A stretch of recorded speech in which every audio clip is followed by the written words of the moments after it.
A ver, chicos, vamos a terminar con lo que es el absolutismo. Ya hemos hablado de qué fue el absolutismo, ya hemos hablado también del caso del absolutismo español la semana pasada, y ahora vamos a hablar de los dos países que nos faltaban, Inglaterra y Francia. Entonces, chicos, el tema del día de hoy es las monarquías francesa e inglesa entre los siglos XVI al siglo XVII. Atentos a la clase. Absolutismo francés.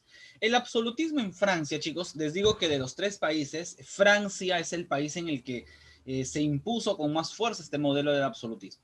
O sea, si yo te pregunto, ¿en qué país? ¿En España, Francia, Inglaterra? ¿En cuál de los tres países se dejó ver más claramente el absolutismo? Fue en Francia. Francia es el símbolo del absolutismo.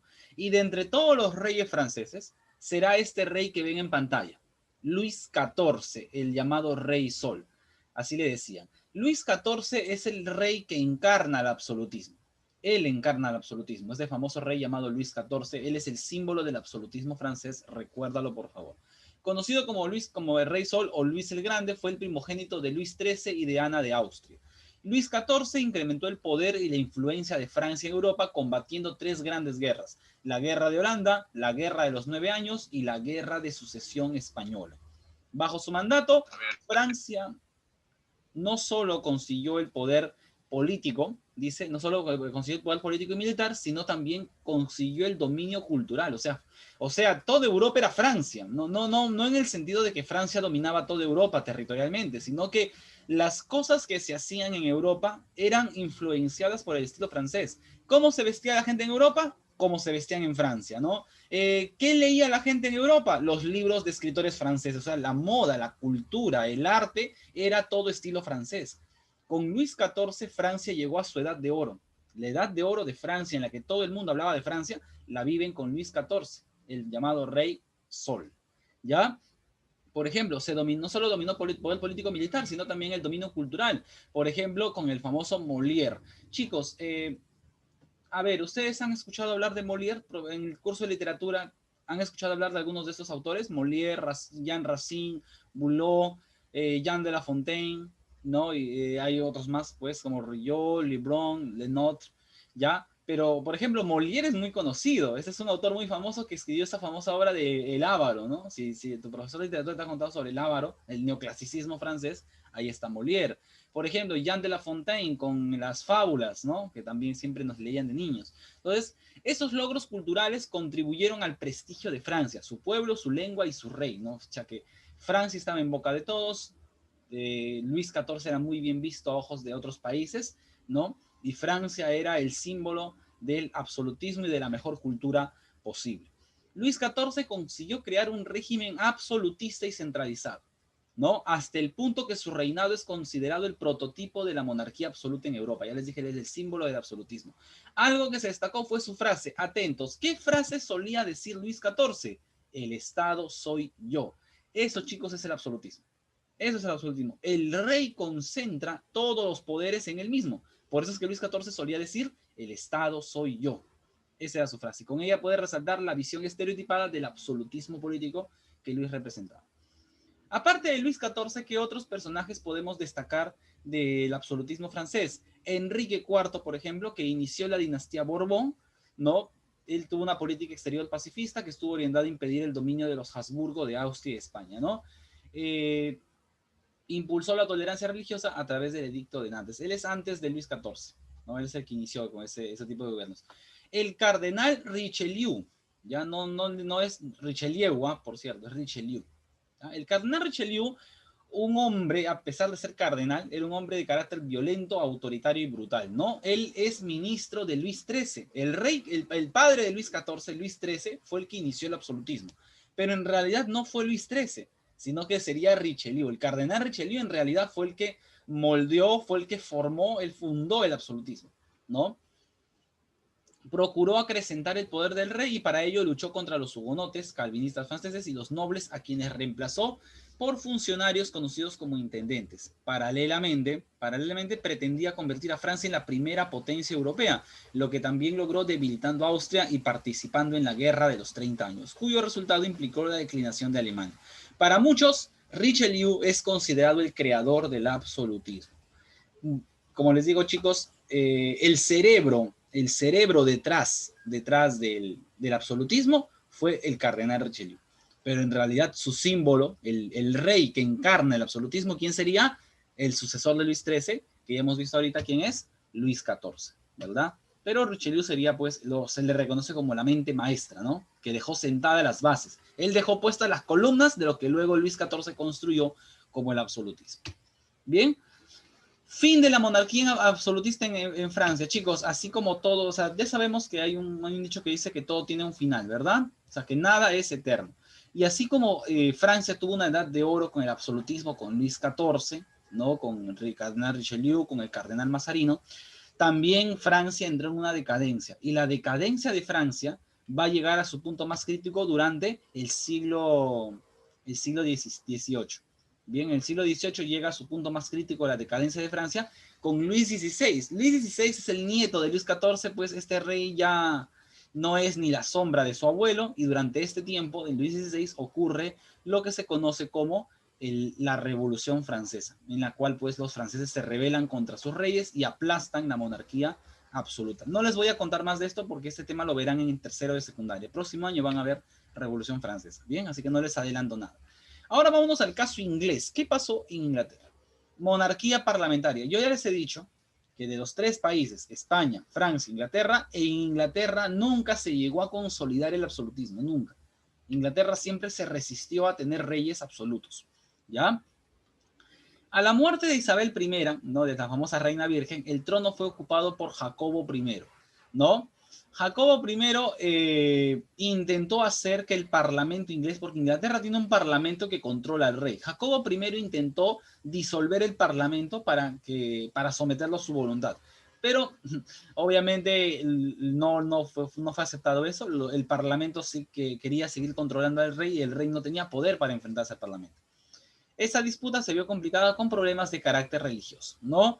Por una parte, los católicos ingleses pretendían que el Papa vuelva a dominar sobre Inglaterra, y entre los protestantes surgen los puritanos, ¿no? Que querían que la iglesia anglicana inglesa se purifique, y los presbiterianos que querían seguir el modelo de la iglesia calvinista. Acá ya vemos problemas políticos por el rey y el parlamento mezclados con problemas de la reforma religiosa, ¿verdad? ¿Se acuerdan de la reforma? A ver, ¿qué personajes podemos destacar de la monarquía inglesa?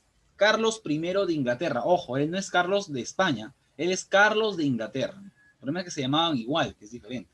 ¿Ya?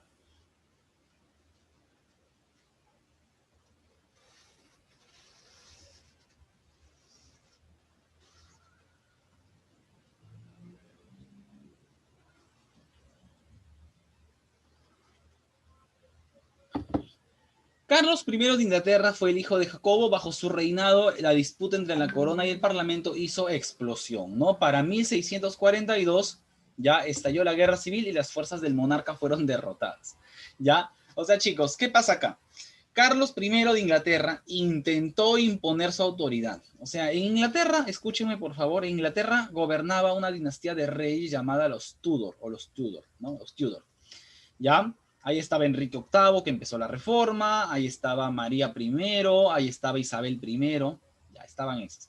A la muerte de Isabel asume el trono Jacobo, ¿bien? Jacobo, que trató de volver a Inglaterra un país absolutista, pero ya sabemos que siempre rechazaban esas ideas. Carlos I, hijo de Jacobo, le declara la guerra al parlamento. O sea, el plan de Carlos I era acabar con el parlamento y él volverse rey absoluto como en Francia, como Luis XIV. ¿Cuál es el problema? Que fue derrotado, perdió la guerra, y finalmente, pues, al ser derrotado, no solo acaban con su reinado de él, sino que se acabó la monarquía en Inglaterra. Y el poder en Inglaterra lo va a asumir este señor llamado Oliver Cromwell. Oliver Cromwell, ya, con Oliver Cromwell, él es un puritano que juzgó al rey y lo condenó a muerte, ¿no? Él se va a proclamar Lord Protector. Él no se proclamó rey, él se proclamó Lord Protector de Inglaterra, ejerciendo un gobierno de tipo dictatorial. Era como un dictador, pero también al mismo tiempo en estilo religioso puritano, ¿no? Gracias, chicos, algo importante es que gracias a Oliver Cromwell, Inglaterra se vuelve una potencia mundial.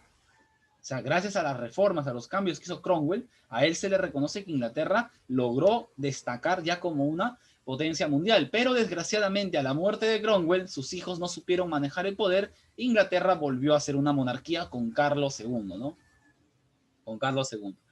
¿No? Pero Carlos II asume el trono en 1660 y debió aceptar la exclusión de los católicos del Parlamento, ¿no? Ese es, ahora, ya sabemos, Enrique VIII es anterior a todos ellos, ¿no? Fue rey de Inglaterra y fundador de la iglesia, ¿no? Ya sabemos que él es de la dinastía Tudor, de él, pues sus hijas son María, son Isabel, que son las antecesoras, pues, de estos reyes, ¿no? Como Carlos I, y bueno, de ahí Carlos II también, ¿no? Entonces, chicos, hasta aquí estamos viendo un poquito lo que pasó en el caso de Inglaterra. Por cierto, Inglaterra trató, escúchenme, Inglaterra trató de imponer nuevamente, como les digo, el absolutismo, ¿no? Con el caso de Carlos II, pero desgraciadamente eso no le salió la jugada, no le salió bien, ¿no? Porque los ingleses volverían a rebelarse. Esa revolución que llevaron a cabo los ingleses sería conocida como la Revolución Gloriosa, ¿ya? Con la Revolución Gloriosa por fin ya pues se acaba cualquier intento de absolutismo en Inglaterra. Recuerden, ¿no? A partir de la Revolución Gloriosa ya nunca se intentará establecer el absolutismo en Inglaterra, sino que Inglaterra se quedará como una monarquía parlamentaria. ¿Cuál es la diferencia entre la monarquía absoluta y la monarquía inglesa? Mira, hay diferencias, ¿eh? Hay diferencias. En el caso de la monarquía absoluta, el rey tiene todo el poder del Estado, no tiene nadie que lo limite.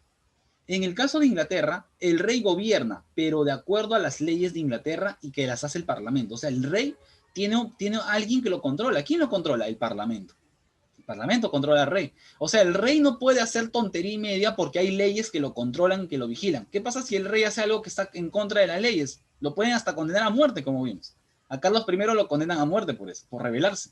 Entonces, ¿podemos decir que en Inglaterra los reyes tenían poder absoluto? No, no tenían poder absoluto, porque siempre estaban siendo controlados por las leyes y por el Parlamento.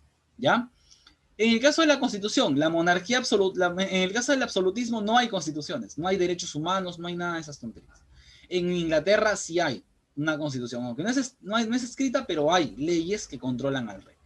Representación, ¿no? Existe, pero es nominal, o sea, el rey supuestamente, chicos, supuestamente los reyes absolutistas como Luis XIV tenían un congreso, un parlamento que los controlaba.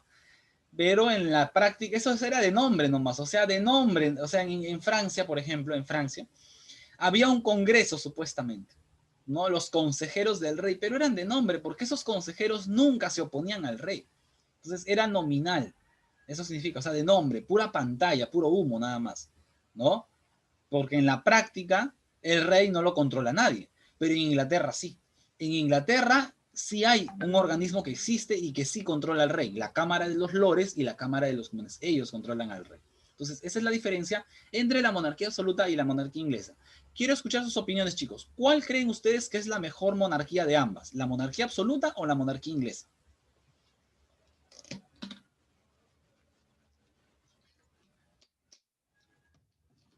A ver, voy a decir nombres, ¿ya? A ver, voy a decir nombres y bueno, obviamente me tienen que contestar. A ver, Adriano Algunder. Adriano, quiero que me digas para ti cuál de estos dos modelos es el mejor modelo de monarquía. Monarquía inglesa. La monarquía inglesa, muy bien, Adriano, claro, ¿no? Tiene muchas ventajas, ¿no? A diferencia de la monarquía absoluta. Bien, ¿qué consecuencias nos dejó el absolutismo, por cierto? Primero surge el iluminismo, ¿no? Un grupo de religiosos como una especie de secta fundado en creencias de revelaciones de Dios, ¿no? También otra consecuencia del absolutismo es la Revolución Francesa, ¿no? El absolutismo provoca tanta presión en Francia que desemboca todo en una revolución llamada la Revolución Francesa y también otras consecuencias que se restableció el poder del Parlamento inglés, ¿no? Que ya sabemos que finalmente le quitó mucho poder al rey. Vamos a resumir todo lo que hemos aprendido, chicos, hasta el día de hoy y con esto terminamos ya esta última clase de Historia Universal del año. La monarquía absoluta, ya sabemos, se cree que el rey recibe su poder de parte de Dios, ¿ya? El rey monarca, o sea, tiene el derecho divino. Dios le da el poder. ¿A quién le debe cuentas de sus actos el rey? A Dios, porque Dios le dio el poder. El rey tiene una buena relación con la iglesia, el pueblo no tiene derechos, no hay libertad, el rey hace y deshace, el poder es hereditario y vitalicio. ¿Qué significaba hereditario? A ver. Cuando pasa de generación en generación. Claro, de generación en generación, pasa a sus hijos mayores. Muy bien. A ver, ¿qué significaba vitalicio? ¿Qué significaba vitalicio? Que va a ser rey de por vida. Muy bien, Adriano, que va a ser rey de por vida. El rey tiene todos los poderes. Él tiene el poder legislativo, judicial, religioso, militar, todo. Ejecutivo, todo. Muy bien, entonces chicos, eso es el absolutismo. ¿Tienen una práctica que desarrollar en este momento, por favor?